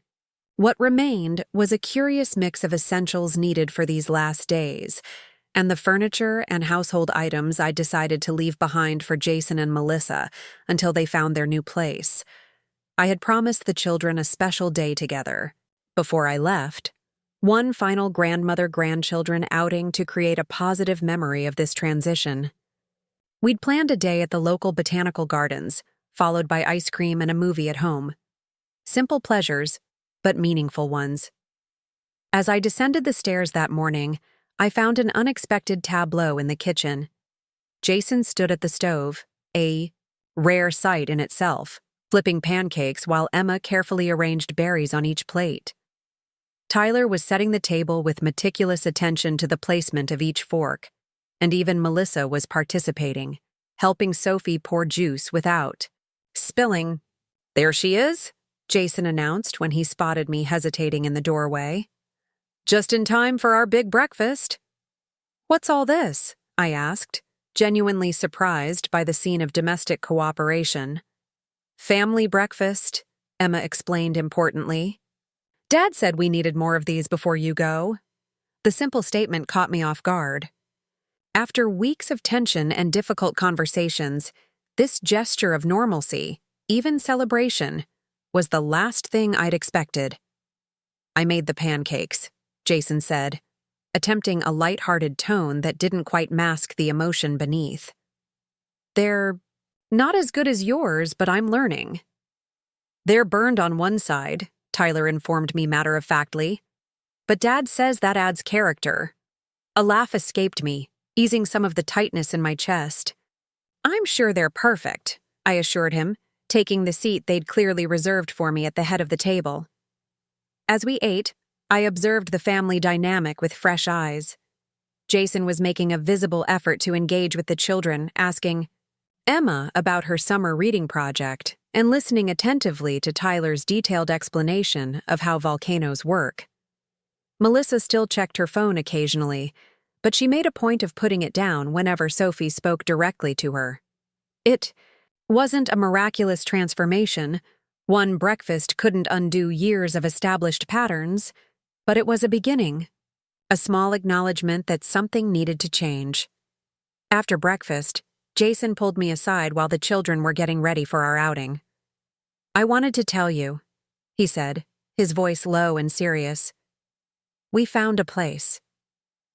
"You did? That's wonderful news." He nodded. "It's a townhouse about 20 minutes from here.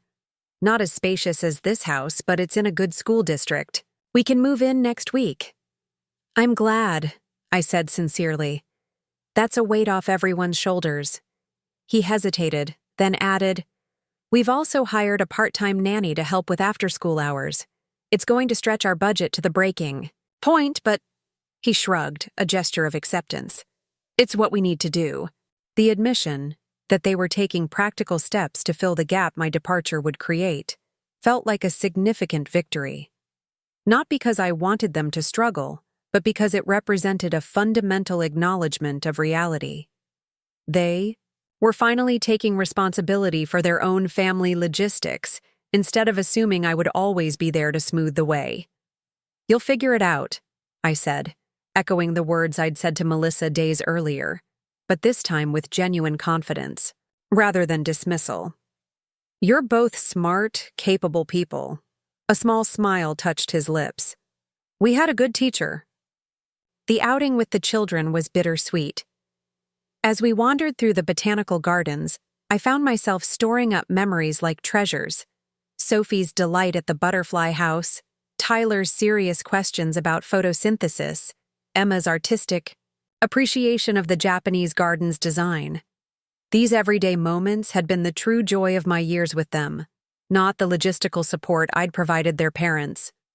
"Grandma," Emma said as we sat eating ice cream afterward, "I've been thinking about your new place by the ocean." "Oh? What about it?" "I think it sounds really nice," she said thoughtfully. "And I think you deserve something nice just for you." The simple validation from my 10-year-old granddaughter brought tears to my eyes. "Thank you, sweetheart." "Dad says we can visit one weekend every month," Tyler added. "And he promised we can go swimming at the beach when it's warm." "Absolutely," I confirmed. "I've already bought beach toys for all of you. And we can do video calls when we need help."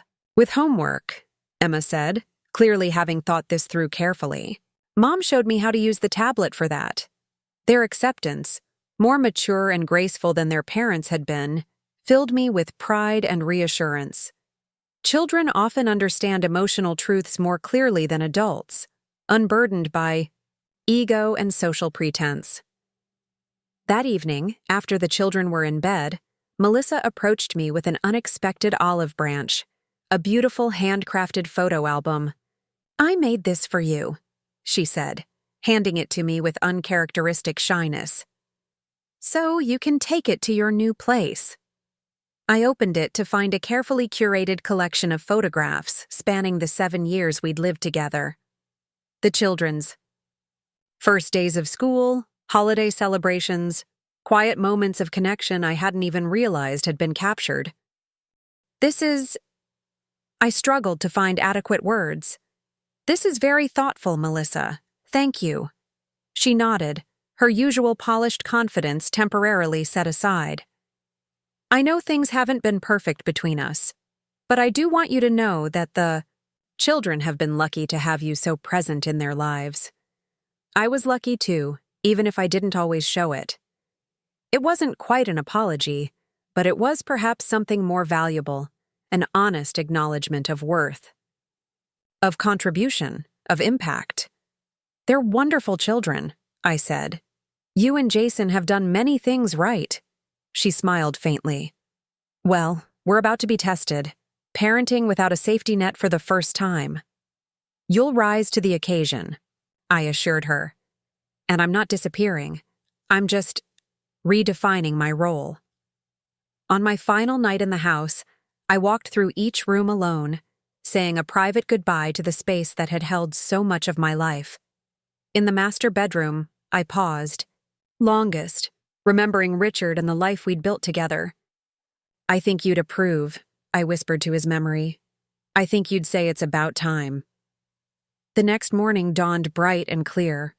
The moving truck would come for the last of my belongings after the closing, and by evening I would be settling into my new condo in Mystic. Margaret was driving down to help me unpack, a sister's solidarity that felt both novel and deeply right. The children were subdued at breakfast, the reality of the change finally sinking in. I hugged each of them tightly, promising calls and visits, assuring them that distance couldn't diminish love. "This isn't goodbye," I reminded them. "It's just a new chapter for all of us." Jason drove me to the closing, the silence between us, companionable rather than tense. As we pulled into the parking lot of the title company, he turned to me with unexpected vulnerability in his expression. "Mom, I know I haven't said it properly, but I am sorry. Not just for what I said that night, but for taking you for granted all these years." The apology, finally offered without qualifications or tactical intent, loosened something that had remained tight within me. "Thank you for saying that," I said simply. "It means a lot. What you said about this being an opportunity—" He hesitated, then continued with determination. "I think you were right. Melissa and we've been talking a lot these past weeks about how we've been as parents, about changes we need to make." "I'm glad to hear that," I said sincerely. "We've both cut back our hours at work," he continued. "I'm not going to pursue the partnership track right now. It would require too much travel, too much time away." The decision represented a significant shift in priorities, one I hadn't expected but was deeply heartened to hear. "The children will benefit enormously from having more of your time and attention," I told him. "You won't regret that choice." Inside the title company, I signed the papers with a steady hand, officially transferring ownership of the house that had sheltered 30 years of memories. The weight that lifted from my shoulders wasn't just the responsibility of property ownership. It was the burden of misaligned expectations and unspoken resentments that had accumulated over years. As we left the building, I spotted a young couple, with 3 small children waiting in the lobby, the new owners come to receive their keys. The youngest, a girl about Sophie's age, clutched a stuffed rabbit with the fierce determination of childhood. On impulse, I approached them. "You must be the Andersons," I said warmly. "I'm Eleanor Thompson." The husband stepped forward, offering his hand. "Dr. Michael Anderson, this is my wife Sarah, and our children Emily, Joshua, and Lily." "The house has been in my family for 30 years, I told them. "It's a wonderful place to raise children.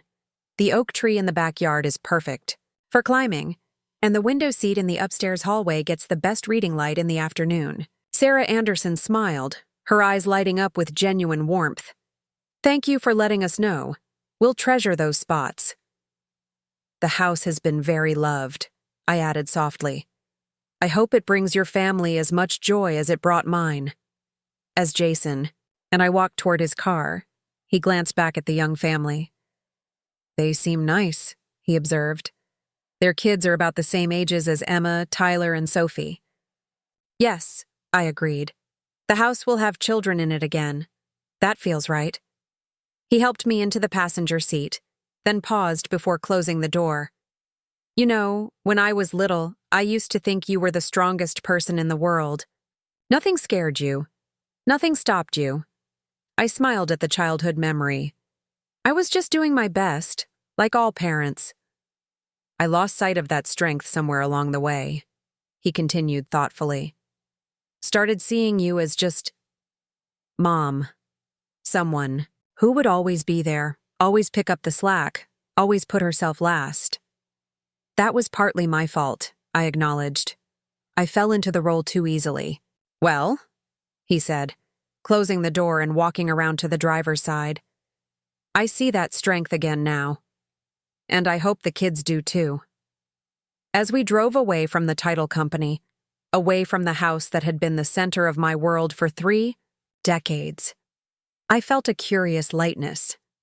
Not the rootless anxiety I had feared, but something buoyant and hopeful. Ahead lay a condo with ocean views, a sister rediscovered, grandchildren who would visit on their own terms, and the freedom to define myself beyond the roles of mother and grandmother. Behind remained a son perhaps finally growing into the father he could be, a daughter-in-law facing necessary adjustments, and grandchildren who had witnessed an important lesson about self-respect and boundaries. "Ready for your new adventure?" Jason asked as we turned onto the highway toward Mystic. I smiled, watching the road unfurl before us like a promise. "More than ready," I replied. "I've been waiting a long time to meet this version of myself."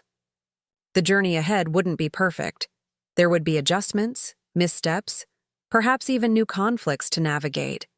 But for the first time in years, I was moving forward on my own terms, not as just a babysitter, but as Eleanor Thompson, a woman with a past honored, a present reclaimed, and a future bright with possibility. That knowledge, more than any house or possession, was the true treasure I carried with me into this new beginning. Up next, you've got 2 more standout stories right on your screen. If this one hit the mark, you won't want to pass these up. Just click and check them out. And don't forget to like, subscribe, and turn on the notification bell so you don't miss any upload from us.